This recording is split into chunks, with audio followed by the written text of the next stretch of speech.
सामाजिक संगठनों और सामान्य वर्ग के प्रतिनिधियों ने यूजीसी एक्ट 2026 के विरोध में सरकार के नाम ज्ञापन सौंपा है। ज्ञापन में आरोप लगाया गया है कि प्रस्तावित यूजीसी अधिनियम महाविद्यालयीन स्तर पर छात्रों के बीच जातिगत भावनाओं को बढ़ावा दे सकता है और सामाजिक समरसता को नुकसान पहुंचा सकता है। ज्ञापन में कहा गया है कि वर्तमान समय में कॉलेज स्तर पर छात्र जातिगत भेदभाव को महत्व नहीं देते, लेकिन नया अधिनियम छात्रों को जबरन उनकी जातियों की याद दिलाएगा। इससे उनके बीच भेदभाव और आपसी वैमनस्य बढ़ सकता है। अधिवक्ताओं और सामाजिक प्रतिनिधियों ने चेतावनी दी है कि जातिगत प्रताड़ना से संबंधित कई कानून पहले से ही लागू हैं, लेकिन उनका दुरुपयोग अक्सर देखने को मिलता है। ज्ञापन में विशेष रूप से अनुसूचित जाति जनजाति अत्याचार निवारण अधिनियम, एंटी रैगिंग अधिनियम और दहेज प्रतिषेध अधिनियम का उल्लेख किया गया। उनका कहना है कि ये कानून कई बार समाज में तनाव और विवाद का कारण बन चुके हैं। ऐसे में यदि यूजीसी एक्ट 2026 बिना दुरुपयोग रोकने के प्रावधानों के लागू किया गया तो यह समाज में और विभाजन पैदा कर सकता है। ज्ञापन में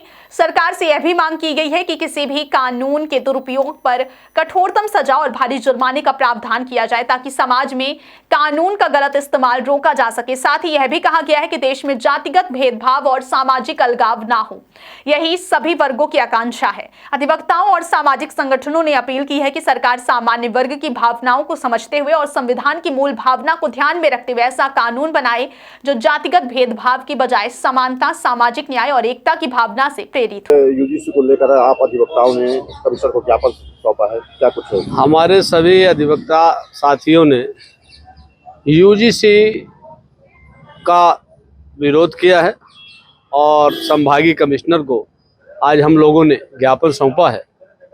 सरकार द्वारा ये जो काला कानून सामान्य वर्ग के खिलाफ पास किया जा रहा है वो बिल्कुल निंदनीय है। हम लोग उसको बिल्कुल बर्दाश्त नहीं करेंगे। एक तरफ सरकार समानता की बात करती है और दूसरी तरफ जाति निर्धारण करके और जाति आधार पर कराना चाहती है युद्ध, और अब गृह युद्ध होना तय है।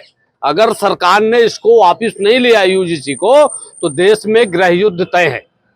उसकी शुरुआत हो चुकी है। अभी कई प्रदेशों के विधायकों ने इस्तीफा दिया भारतीय जनता पार्टी से। आखिर ये बड़ी ही छोटी सी बात है और बहुत बड़ी बात है।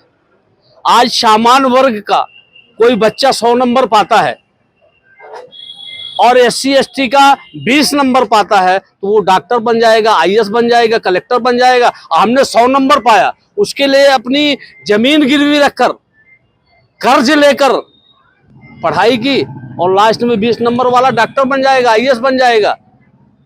वो तो ठीक है, आरक्षण तो कुछ भी। ये जो यूजीसी है इसमें बहुत सारी चीजें हैं।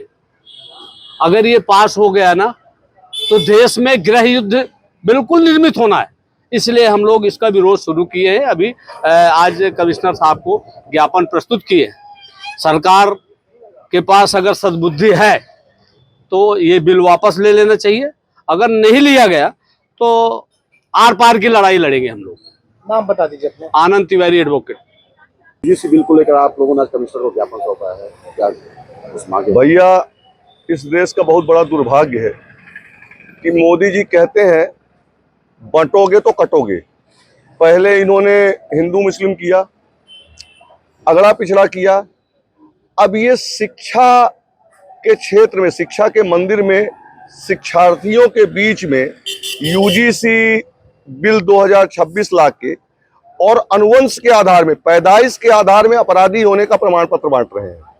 कोई भी पिता शिशु से, भावनात्मक बात कर रहा हूं, हर व्यक्ति की बात कर रहा हूं, कि कोई भी व्यक्ति शिशु से यमे तक अपने बच्चे को एक एक पैसा जोड़ के, मजदूरी करके, मेहनत करके पढ़ाएगा और लास्ट टाइम में किसी ने वैमनस्यता के आधार पे उस सवर्ण बच्चे के खिलाफ फर्जी कोई मामला, शिकायत कर दी, उस बच्चे का भविष्य समाप्त हो जाएगा, उस पिता की तपस्या समाप्त हो जाएगी, उसके बुढ़ापे का सहारा समाप्त हो जाएगा। इतना बड़ा ये स्टेप उठा रहे हैं मोदी जी। इनको समझ में नहीं आ रहा कि मैं क्या कर रहा हूं देश में।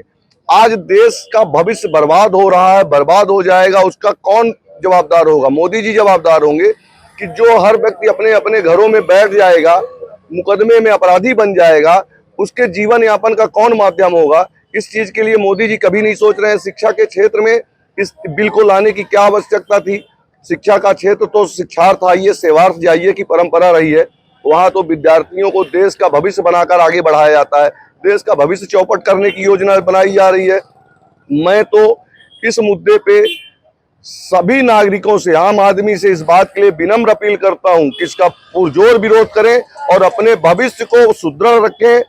कल वो इस कटघरे में ना खड़े रहे कि जब ये हो रहा था तब आप क्या कर रहे थे। नहीं, आगामी भविष्य उनके जब सवाल करेगा तो वो अपराधी मान के अपने को कटघरे में खड़ा पाएंगे कि जब ये हो रहा था कुछ कृत्य तो मैं कुछ नहीं कर पाया था। इसलिए हर व्यक्ति को सड़कों में आना चाहिए, सड़क में आके इसका विरोध करना चाहिए और पूरी ताकत से विरोध करना चाहिए। लाभ हानि से परे होकर इस बार इसका यूजीसी 2026 का विरोध करना चाहिए, ऐसा मेरा मानना है।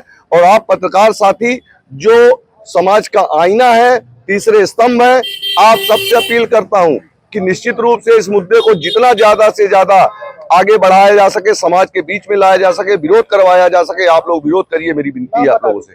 अमृतलाल मिश्रा नाम है मेरा, वकील हूं।